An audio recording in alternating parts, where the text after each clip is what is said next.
we have pattern 1s all the way across and then pattern 2.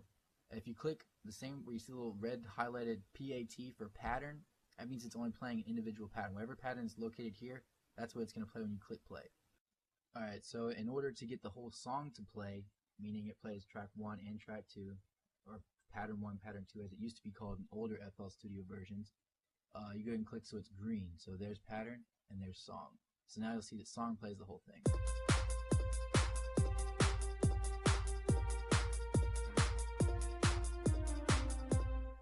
Alright, so one of the last things that we're going to do is we're going to go ahead and go back into pattern 2, and the way I like to do this is go ahead and click on this, keep that up so you can check out pattern 1, pattern 2. Alright, so we're in pattern 2. Go ahead and click on Orion, left click, and then you'll see up in this top little right hand corner it says FX. You can double click on that, it's going to bring up the little master thing so you kind of understand where you are located. I usually like to scroll because sometimes you'll have preset effects in the first few channels. So I usually like to start on FX5 just because it's just a habit. I don't know. Mainly because there's infinite. I mean, you can go infinitely. That really doesn't matter as long as you remember which one you're on. So it's not a big deal. It's not like you're wasting space or anything like that. Feel free to start on 1. If you look at it, just make sure if you look over here in this right-hand column that they're all clear when you start. Alright, you know what, forget it. I'm just going to go ahead and start on 1. Okay, so now we're on 1 right here. FX first channel right here. So what I'm going to do is I'm going to go in and just left click.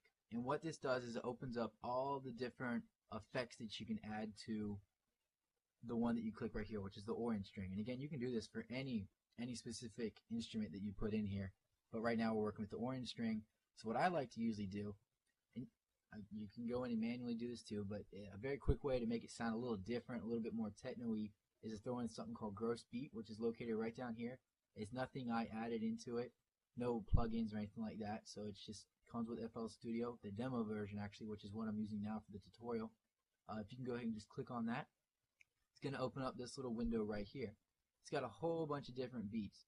The one I'm going to mess with right now is not the top one, which is right here. I'm going to go ahead and click on that and leave it empty, okay? I'm going to go ahead and let's see which one I want to pick. We'll click Trance GT1, which is the nice trancey sound. I'm going to go ahead and put it on pattern first so you can hear what that sounds like.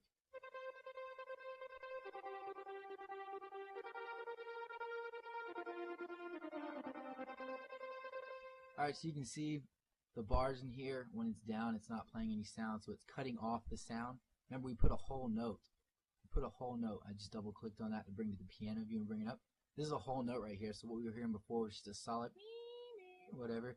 This actually chops it up automatically into a specific beat, which is kind of cool. You can go in and you can go crazy with it. You can spend hours just going in the little gross beat, chopping it up, doing whatever you want, and make your own custom sounds.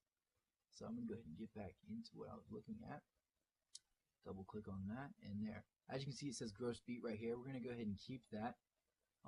Down here, I won't get too much into detail with it, but you can raise the volume of the specific insert, and then master does the entire song.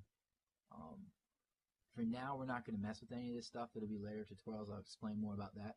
So this is what we're focused on. As long as yours says gross beat, which is going to be this one, and you can go in and practice around with any of these, do whatever you want, go crazy. But for now, that's just what we're going to keep it at. Gross beat, regular, awesome. Let's back out. We're going to go ahead and up here and click on the playlist, check on that, and there's our song.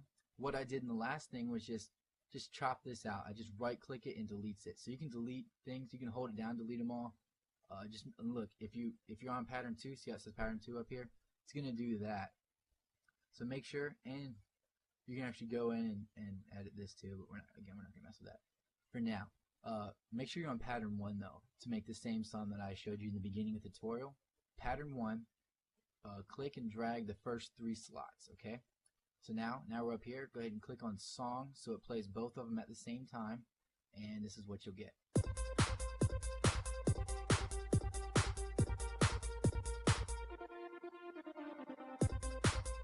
Alright.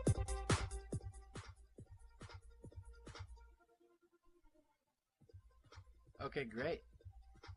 Thanks you guys very much for staying tuned for this tutorial, and I look forward to making more and in-depth ones. I will probably continue to make a few more beginner tutorials as well.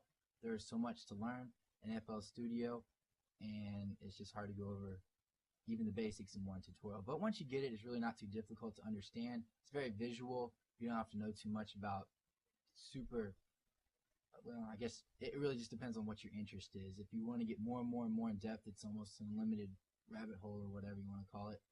But it's also, just the basics you can mess around with and have fun if you want as well. So thanks guys very much for staying tuned, and I appreciate it.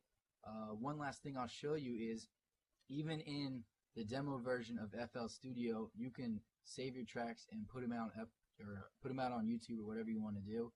As if you're up here on File, go ahead and click on that, and if you scroll down, you'll see a little export button.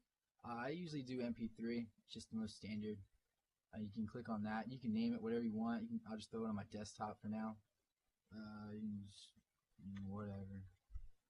And you save that out, and it's going to show you. If your computer is fast enough, you can pretty much max it out. Unless it's a huge song with tons and tons of tracks, it will take a long time. I've had a couple that last a few hours, but if you're just doing something simple like this, you can pretty much max out the quality. Just stay with 24 and all that kind of stuff. You can adjust this. Nothing simple. If you want, don't even mess with that. You can go ahead as soon as you get to this screen and click on Start. It's going to render that out, and this all just pops up letting you know your song's there. And if you save it to desktop like I just did, you'll be able to go to your desktop, just double click on it like it's a regular MP3 file that you found on the internet. And yeah. Alright guys, appreciate it. See ya.